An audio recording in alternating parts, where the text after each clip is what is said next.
এইবার অন্তর্বর্তীকালীন সরকারের আগমনটাও কি আপনার কাছে একটা চক্রান্তের বিষয় বলে মনে হয়? আপনি যে প্রশ্নগুলো আনলেন এর সবই হচ্ছে আপনার ফ্যাসিস্টের বক্তব্য। ডক্টর মোহাম্মদ ইউনূস এই সরকারের প্রধান হবেন, এটি বাছাই কি আপনাদের ভূমিকা ছিল? বিএনপি কোনো কোনো ক্ষেত্রে আওয়ামী লীগের সাথে মিলেও আসলে এই সরকারকে একটু চাপে রাখতে চায়, সেই ব্যাপারটাকে তাহলে আপনি আসলে কীভাবে দেখেন? যে এই আন্দোলনটিতে যে বিএনপি নেতৃত্ব দিয়ে সফল হতে পারলো না, সেইটাকে আপনি কিভাবে মূল্যায়ন করেন? তো শেখ হাসিনা পালিয়ে যাওয়ার পরে যে সরকারটি গঠিত হলো, সেই সরকারটি গঠনের পরে যে সেই সরকারে কি আপনাদেরও থাকা উচিত ছিল? আপনার মনে হয় এরকম তত্ত্বাবধায়ক সরকার ব্যবস্থা বাতিল করার জন্য বা তত্ত্বাবধায়ক সরকার ব্যবস্থাকে প্রশ্নবিদ্ধ করার জন্য বিচারকদের বয়স বাড়ানো এবং একজন বিচারপতিকেই আসলে তত্ত্বাবধায়ক সরকার ব্যবস্থার প্রধান করার লক্ষ্য নিয়ে সেইটা করার কারণে বিচার মানে এই পুরো বিধানটাই এটা দিস ইজ ইওর ন্যারেটিভ, এটা আমাদের ন্যারেটিভ নয়। আচ্ছা, আমরা মনে করি যে ওই সময় প্রয়োজন ছিল আপনার বয়স বাড়ানোর ব্যাপারটা, ওটা বাড়ানো হয়েছিল। ইট মে নট ওয়ার্ক, সেটা অন্য কথা। একটা জিনিস আপনি আবার ভুলে যাবেন না, যে 1/11 আগে চক্রান্তটা একটা হয়েছিল। সে চক্রান্ত হচ্ছে যে আপনাদের সেই 9/11 ঘটেছিল তার আগে। আর এখানে আপনার কিছু পশ্চিমা দেশ একসাথে হয়ে চুইজডে ক্লাব তৈরি করেছিল, একই সঙ্গে ভারতবর্ষ তার সঙ্গে যুক্ত হয়েছিল, এবং তাদের মূল টার্গেটটা ছিল যে জাতীয়তাবাদী শক্তিকে এখান থেকে নির্মূল করা।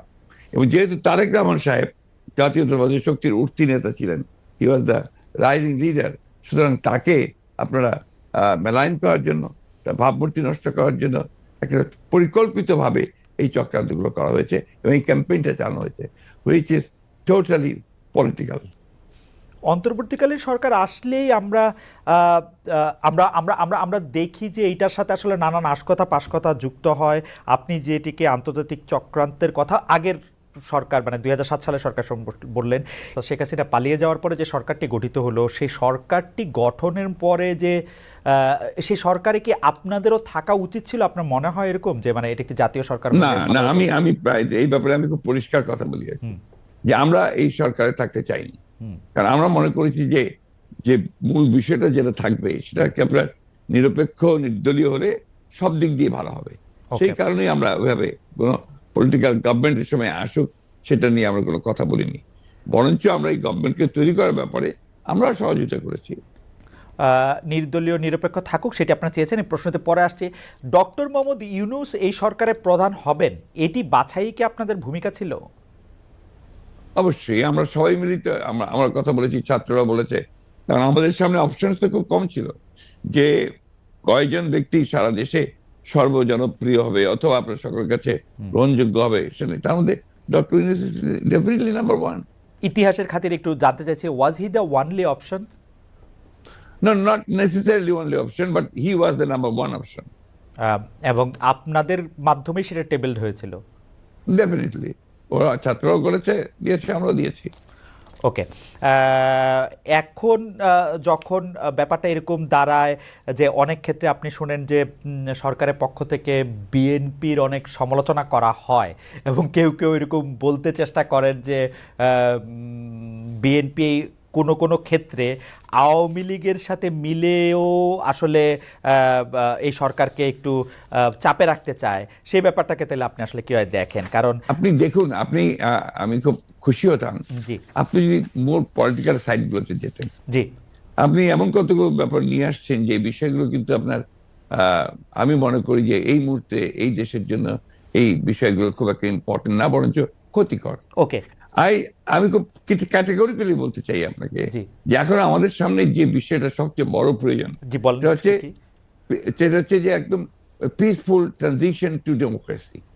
এটা হচ্ছে সবচেয়ে বড় প্রয়োজন। তার জন্য যে সংস্কারগুলো করা দরকার সেই সংস্কার করার জন্য সময়টুকু নেওয়া। আমরা ওই দিকে যেতে পারলে আমরা মনে করি যে জাতির যে চ্যালেঞ্জ মোকাবেলা করছে সেটাকে বহুলাংশে সম্ভব হবে আপনার নেওয়া, একই সঙ্গে আমরা সামনের দিকে এগিয়ে যেতে পারবো।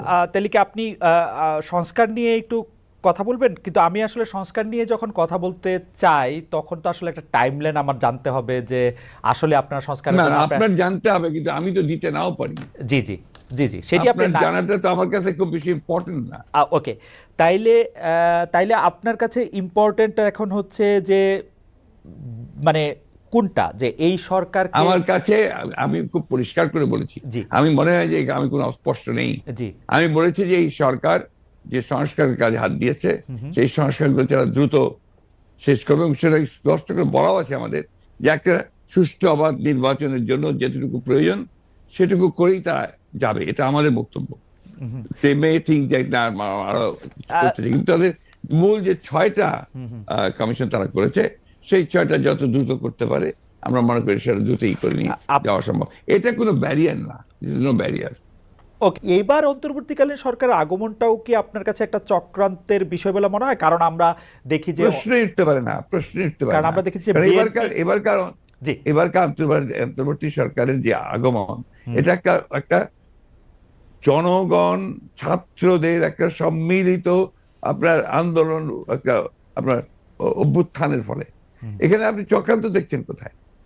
আমি এটাকে দেখছি যে এটা একটা বাংলাদেশের জনগণের একটা পুরোপুরিভাবে একটা বিপ্লবের আকাঙ্ক্ষা থেকে এটা এসেছে, এবং সেখান থেকে এসেছে যে they want to get rid of this fascist government, Hasina government, the murderer. তার বিরুদ্ধে আজকে আপনার জনগণ ফুঁসে ওঠে। আপনি চিন্তা করে দেখেন, আপনি তো দেশে ছিলেন না, জি জি সেই সময় যদি দেশে থাকতেন তাহলে দেখতেন শিশু, নারী, বৃদ্ধ কেউ ঘরে ছিল না, সব বেরিয়ে পড়েছিল। না কারণ না, দেশে এই ফ্যাসিস্ট আমেরিকার হাতে প্রায় শত শত হাজার হাজার ছেলে মেয়েরা নিহত হয়েছে, হত্যা করেছে। না, দেশে না থাকলেও আমি আসলে এই খবরগুলি সবসময় দেখছিলাম আমার নিজস্ব সোর্স থেকে। আমাদের লোকজন তখন এখন তো আমি মনে করি যে আমাদের সকলের উচিত, যারা আমরা দেশকে ভালোবাসি, গণতন্ত্রে বিশ্বাস করি, আমাদের এই বিষয়গুলোকে হাইলাইট করা। না, আমরা ফ্যাসিস্টদের যে বয়ান, যে বক্তব্য, সেই বক্তব্য যেন ফিরে না যায়। না অবশ্যই। আপনি যে প্রশ্নগুলো আনলেন এর সবই হচ্ছে আপনার ফ্যাসিস্টদের বক্তব্য। ওকে, আমি ওই সময়কার কথায়, আমি আপনার কথায় একমত যে এই বয়ানগুলি আওয়ামী লীগ আসলে গত 15 বছর ধরে বিভিন্নভাবে বিভিন্ন মাধ্যমে এটা দিতে চেষ্টা করেছে। আমরাও আপনার মাধ্যমেই বা বিএনপির শীর্ষ নেতৃবৃন্দের মাধ্যমে সেটি আসলে আপনাদের অবস্থান জানতে চেয়েছি, আপনারা কনসিস্টেন্টলি আপনাদের অবস্থান জানিয়েছেন। আমি এই সময়কার কথায় আসি। এইবারের যেটিকে আপনি জনগণ এবং ছাত্রদের আন্দোলন আপনি বলছেন, যে আপনার কাছে কি মনে হয় না যে এই আন্দোলনটি বিএনপির নেতৃত্বে হলে, বা বিএনপি যত বছর ধরে এই আন্দোলনটি করতেছিল সে বিএনপির নেতৃত্বে যদি আন্দোলনটি সফলতা পেত, তাহলে আসলে এই যে সরকার এবং সরকারের মধ্যে যে বিভিন্ন দুর্বলতার কথা আমরা শুনছি নানাভাবে, সেটি হতো না? আবার অন্যভাবে প্রশ্ন করলে, যে এই আন্দোলনটিতে যে বিএনপি নেতৃত্ব দিয়ে সফল হতে পারলো না, সেইটাকে আপনি কিভাবে মূল্যায়ন করেন?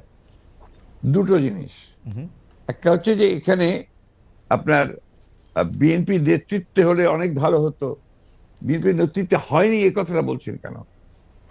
বিএনপি তো এর মধ্যে শেষ দিন পর্যন্ত, শেষ মুহূর্ত পর্যন্ত ছিল এই আন্দোলনে। এই ছাত্র জনতার আন্দোলন শুরু হয়েছে 2 মাস হলো, তার আগে তো আমরা মাঠে, এবং আমরাই আপনার মরেছি, আমরা জেলে গেছি, আমাদের 60 লক্ষ লোকের বিরুদ্ধে মামলা হয়েছে, আমাদের 700-এর উপরে মানুষ আপনার গুম হয়ে গেছে, ইলিয়াস আলী সহ। এইটা তো আমরা, আমাদের 15 বছর ধরে এটা চলছে, এবং অকথ্য অত্যাচার নির্যাতন আমাদেরকে সহ্য করতে হয়েছে। এবং ছাত্ররা যখন এসছে তখন আপনার তারা যে প্রথমে কোটা আন্দোলন, তারপরে সেই হত্যা, পরে সাথে সাথে তারা আপনার এক দফা আন্দোলনে গেছে। We have given total support to them. আপনি সেই সময়কার পত্রিকাগুলো দেখুন, আমার বক্তব্যগুলো দেখুন। আমি প্রতিদিন সেই সময় আপনার প্রেস কনফারেন্স করেছি ওই কয়েকটা দিন, এবং ওই দিন সম্পূর্ণ আমি ছিলাম। আমরা এখানে বিভক্তি আনতে চাই না। না না, আমরা এখানে মনে করি এটা বিভক্তি না। আমি আমার বক্তব্যটা শেষ করে ফেলি ভাইয়া। জি জি, প্লিজ প্লিজ। সেটা হচ্ছে যে এই বিষয়টাকে আমরা এক করে দেখতে চাই। এখন যে কোনো ধরনের একটা মিসআন্ডারস্ট্যান্ডিং তৈরি হওয়া বা একটা ভুল বুঝবুঝি হওয়া, সমঝোতার অভাব হওয়া, এটা কিন্তু দেশের জন্য এই মুহূর্তে এতটুকু মঙ্গলজনক হবে না। না, এটা আমি আপনার সাথে দ্বিমত পোষণ করছি না, কিন্তু আপনি বলছেন যে আপনি আসলে সাপোর্ট দিয়েছিলেন, আপনার সেই ব্যাপারে কোনো সন্দেহ নেই। আমরা প্রতিদিন আপনার বক্তব্য আমরা মিডিয়ায় দেখেছি, সরাসরি দেখেছি, বক্তব্য দেখেছি। আমার প্রশ্ন, আপনারা তো সাপোর্ট দিয়েছিলেন, কিন্তু লিডারশিপটা ছিল যে আসলে ছাত্রদের হাতেই, তাই তো? মানে এটা এই জায়গাটাতে আপনি যাচ্ছেন কেন? আমরা তো লিডারশিপ, এখানকার লিডারশিপটা আমরা ক্লেম করিনি। আমরা ক্লেম করেছি যে আমরা শেষ মুহূর্তের লিডারশিপটা আমরা দিয়েছি, একটা ক্লেম করেছি, করিনি তো? Okay. ওটা যাচ্ছেন কেন? তো আমরা বলছি যে ছাত্ররা শেষ মুহূর্তে, যে আমি তো আমার বক্তব্য বলেছি জি, যে গোল আমরা তৈরি করে দিয়েছি, হুম, কিকটা করেছে ছাত্ররা। ওকে, আমি সেটা বারবার বলেছি যে এটা মাঠের মধ্যে বল তৈরি করে দিয়ে গোলের সামনে নিয়ে এসেছি আমরা, তারা কিক করেছে, সেভাবে ফ্যাসিস্টের কাছে। That's the point. আপনার কাছে কি মনে হয় যে ওই সময় যে সরকারটি গঠিত হলো